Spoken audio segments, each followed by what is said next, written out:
Hello! ഈ ഒരു മാവ് കണ്ടില്ലേ? 3 വർഷമായിട്ടുള്ള മാവാണ് കേട്ടോ. ഞാനും എൻ്റെ ഇക്കായും കൂടി ഞങ്ങളുടെ വീട് പാലുകാച്ച സമയത്ത് വീട്ടിൽ ഞങ്ങൾ താമസമായി ഒരാഴ്ച കഴിഞ്ഞപ്പോൾ ഞങ്ങൾ വാങ്ങിക്കൊണ്ട് നട്ടതാണ്. ഞങ്ങൾ രണ്ടാളും കൂടി നട്ട മാവാണ് കേട്ടോ. ഇപ്പോൾ കറക്റ്റ് ഞങ്ങൾ ഏപ്രിലിൽ താമസമായിട്ടുണ്ടായിരുന്നു. ഇപ്പോൾ കറക്റ്റ് ഇതേ ആ ഒരു ടൈമാണ്, ഏപ്രിൽ ആയിട്ടുണ്ട്. 3 വർഷം കറക്റ്റ് ആയിട്ടുണ്ട്. അപ്പോൾ അതൊരു കോട്ടുകുണം മാവായിരുന്നു. അപ്പോൾ അതിലിപ്പോൾ ഒരു 5, 6 മാങ്ങ കായ്ച്ചിട്ടുണ്ട് കേട്ടോ. അപ്പോൾ അത് നന്നായിട്ട് വിളഞ്ഞ് നിൽക്കുന്നുണ്ട്. അപ്പോൾ ഇക്ക വന്നിട്ട് പോയി കേട്ടോ. അപ്പോൾ ഇക്ക ഇല്ല. അപ്പോൾ മാങ്ങ പറിക്കുമ്പോൾ ഞാൻ മാത്രമേ ഉള്ളൂ. അനിയത്തിയാണ് ക്യാമറ വുമൺ ആയിട്ടുള്ളത്. അങ്ങനെ ഞാൻ മാങ്ങ പറിക്കുകയാണ്. 3 മാങ്ങ അത്യാവശ്യം നല്ല വിളഞ്ഞ് നിൽക്കുന്നുണ്ട്. അതിനി നിന്ന് കഴിഞ്ഞാൽ വവ്വാലെങ്ങാനും അതിനെ കൊട്ടും, അല്ലെങ്കിൽ അത് എന്തായാലും കേടായി പോകും. അതുകൊണ്ട് 3 മാങ്ങയും ഞാൻ പറിച്ചെടുക്കുകയാണ്. നമ്മൾ സാധാരണയായിട്ട് കൊടുക്കുന്ന മാങ്ങ പറിക്കുമ്പോഴേക്ക് അതിൽ കറയുണ്ട് നന്നായിട്ട്. ഇതിപ്പോൾ ഒരെണ്ണത്തിൽ മാത്രം കറയുണ്ട്. ബാക്കി 3 കറയൊന്നുമില്ല. ബാക്കി 2 കറയില്ല കേട്ടോ. അപ്പോൾ അത്യാവശ്യം വിളഞ്ഞു എന്നാണ് അർത്ഥം. അങ്ങനെ എന്തായാലും ഞങ്ങളിത് അത് പറിച്ചെടുക്കുകയാണ് കേട്ടോ. ഭയങ്കര സന്തോഷമായി. കാരണം ഞങ്ങൾ കൊണ്ടുവച്ച ആ ഒരു മാവിൻ തൈ വളർന്ന് വലുതായി 3-ാം വർഷം കായ്ച്ചിട്ടുണ്ട്. 2-ാം വർഷം തന്നെ വേറെ കുറച്ച് മാവിൻ തൈകളൊക്കെ കായ്ച്ചിട്ടുണ്ടായിരുന്നു. ഇതിപ്പോൾ കോട്ടൂക്കണം ആയതുകൊണ്ടാവും 3 വർഷം ആയതെന്ന് തോന്നുന്നു.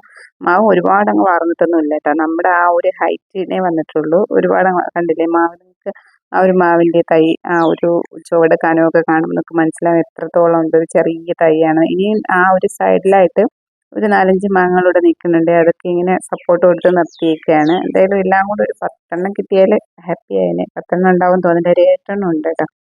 അങ്ങനെ ഞാൻ ആ 3 മാങ്ങയും പറിച്ചെടുത്തു. ഭയങ്കര സന്തോഷം എന്ന് വെച്ചാൽ ഇതുപോലൊരു സന്തോഷമില്ല. കാരണം നമ്മൾ കോട്ടൂക്കണം മാങ്ങ ഇങ്ങനെ ബഡ് തൈ വാങ്ങി വെച്ച് കായ്ച്ചു എന്നുള്ളത്, 3-ാം വർഷമൊക്കെ കായ്ക്കുന്നു എന്നുള്ളത് എനിക്ക് ഭയങ്കര ഒരു അത്ഭുതമായിട്ട് തോന്നി.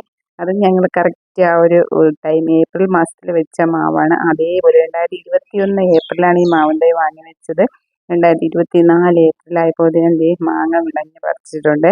അതിനി വെച്ച് നോക്കാം പഴുക്കുമെന്നറിയാം. എന്തായാലും ഒരു 4-5 ദിവസം ഇരിക്കുമ്പോൾ നന്നായിട്ട് പഴുത്ത് കിട്ടും കേട്ടോ. പിന്നെ ഞങ്ങളെ കുറേ ഫ്രണ്ട്സൊക്കെ പറഞ്ഞു അവരൊക്കെ ഇതുപോലെ മാവിൻ തൈ വാങ്ങി വെച്ചിട്ട് കായ്ച്ചില്ല എന്നൊക്കെ പറഞ്ഞു. പക്ഷെ ഞങ്ങൾ ഇത് 3 വർഷമായിട്ട് കംപ്ലീറ്റ് ആ ഒരു വേനൽ നന്നായിട്ട് വെള്ളം നനയ്ക്കുകയും അതുപോലെ വളമൊക്കെ കറക്റ്റ് ടൈമിൽ കൊടുക്കുകയൊക്കെ ചെയ്തിട്ടാണ് ഈ ഒരു ലെവലിൽ വന്നത്. ചുമ്മാതെ കൊണ്ട് വെച്ച് കഴിഞ്ഞാൽ ഒരു രക്ഷയില്ല കേട്ടോ. കറക്റ്റ് വളം കൊടുത്താൽ നമുക്ക് എന്തും കിട്ടും. അങ്ങനെ മാങ്ങയൊക്കെ പറിച്ചിട്ട് തിരിയുമ്പോൾ അനിയത്തി വിളിക്കുന്നുണ്ട്, ഇവിടെ വന്ന് വേറൊരു സംഭവം കാണിച്ചു തരാം. അങ്ങനെ ഞാൻ നോക്കുമ്പോൾ നമ്മുടെ ഡ്രാഗൺ ഫ്രൂട്ട് പൂത്തിട്ടുണ്ട് കേട്ടോ. ഞാൻ 2-3 ദിവസമായെന്ന് തോന്നുന്നു, പക്ഷെ ഞാൻ കണ്ടിട്ടില്ല. അവളാണ് ഫസ്റ്റ് കണ്ടത് കേട്ടോ. ഈ ഒരു ഒരു 3 പൂവാണ് ഇപ്പോൾ ഇതിൽ വന്നിട്ടുള്ളത്. ചെറിയൊരു മൊട്ട് പോലെ ഇതിൽ കാണുന്നുണ്ട് കേട്ടോ. ചെറിയൊരു കുഞ്ഞു മൊട്ട് പോലെ. ആ ഒരു സംഭവമാണ് വളർന്ന് വലുതായിട്ട് ഇതുപോലെ പൂവായിട്ട് വരുന്നത്. ദേ കണ്ടില്ലേ, ഈ ഒരു സംഭവമാണ് മൊട്ട് വരുന്നത്. അതുപോലെ ഒരു 4-5 കൂടെ നിൽക്കുന്നുണ്ട്. ഇതും സെയിം 3 വർഷമായ സംഭവമാണ്. ഞങ്ങളുടെ വീട് പാലുകാച്ചിയ സമയത്ത് ഇക്കടെ ഫ്രണ്ട് രാജ്കുമാർ ഗിഫ്റ്റ് കൊണ്ടുവന്ന് തന്നതാണ് കേട്ടോ. ഒരു 3 തൈ തന്നിട്ടുണ്ടായിരുന്നു. പക്ഷേ ഒരൊറ്റ തൈ മാത്രമേ ഞങ്ങൾക്ക് പൊടിച്ച് കിട്ടിയിട്ടുണ്ടായിരുന്നുള്ളൂ കേട്ടോ. അതെന്തായാലും ഈ ഒരു ലെവലിൽ വന്നു. ഫസ്റ്റത്തെ 1 വർഷം ആ ഒരു നിന്ന നിപ്പിൽ തന്നെ നിൽക്കുകയായിരുന്നു, വളർന്നിട്ടുണ്ടായിരുന്നില്ല. പക്ഷെ പിന്നെ അടുത്തുള്ള 2 വർഷം പെട്ടെന്ന് തന്നെ അങ്ങ് വളർന്ന് ഒരുപാട് അങ്ങ് വലുതായി പെട്ടെന്ന് പൂക്കുകയും ചെയ്തു. 2 വർഷം കൊണ്ടാണ് ഈ ഒരു ലെവലിൽ വന്നത് കേട്ടോ. അപ്പോൾ ഞങ്ങളൊരു കമ്പിയൊക്കെ വെച്ചിട്ട് അതിലൊരു ടയറൊക്കെ കൊടുത്ത് ഒരു ലെവലിൽ ചെയ്തിട്ടുണ്ട്. യൂട്യൂബിലൊക്കെ നോക്കിയിട്ടാണ് അങ്ങനെ ചെയ്തെടുത്തത് കേട്ടോ. എന്തായാലും മാങ്ങ കിട്ടിയതിനേക്കാളും സന്തോഷമായി ഈ ഒരു മലേഷ്യൻ ഫ്രൂട്ടൊക്കെ ഞങ്ങളുടെ വീട്ടിലും കായ്ച്ചല്ലോ എന്നുള്ള ഒരു സംഭവം. എന്തായാലും കാ വന്നിട്ടില്ല, പൂ വന്നപ്പോൾ തന്നെ ഇത്രയ്ക്ക് സന്തോഷമായി. എന്തായാലും ഇതിൻ്റെ കാ വരുമ്പോൾ ഞാൻ വീഡിയോ ഇടുന്നതാണ്. എന്തായാലും വീഡിയോ ഇഷ്ടമെങ്കിൽ എല്ലാവരും ലൈക്ക് ചെയ്യുക, കമൻറ്റ് ചെയ്യുക. വീണ്ടും കാണാം. Bye bye.